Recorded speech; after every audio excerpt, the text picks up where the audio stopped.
પ્રાયોજક છે cancer healer centre a new beginning. ધર્મ પરિવર્તન અંગે મોરારી બાપુની ટિપ્પણીની જે મામલો છે, કોંગ્રેસના ધારાસભ્ય તુષાર ચૌધરીની પ્રતિક્રિયા સામે આવી છે. કહ્યું, મોરારી બાપુએ આવું નિવેદન આપવું જોઈએ નહીં. આઝાદી પહેલાં પણ તાપીમાં મિશનરીઓ શિક્ષણનું કામ કરતા હિન્દુ અને ખ્રિસ્તી આદિવાસીઓ હળીમળીને રહેશે. શિક્ષણના નામે ધર્મ પરિવર્તન તાપી જિલ્લામાં નથી.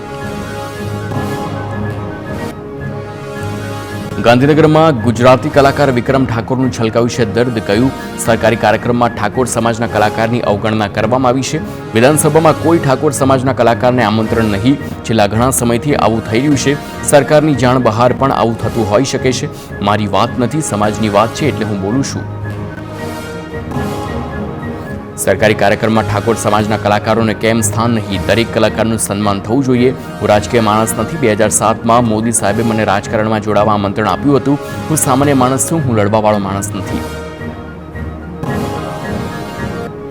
વિધાનસભામાં કલાકારોના સન્માન મુદ્દે ગરમાયું છે રાજકારણ. ઠાકોર સમાજના કલાકારોની અવગણના મુદ્દે સાંસદ જ્ઞાનીબેન ઠાકોરનું નિવેદન.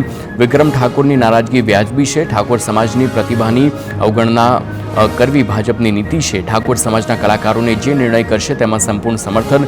લોકશાહીના મંદિરમાં આમંત્રણ અપાયું, ત્યારે ધ્યાન ન રખાયું.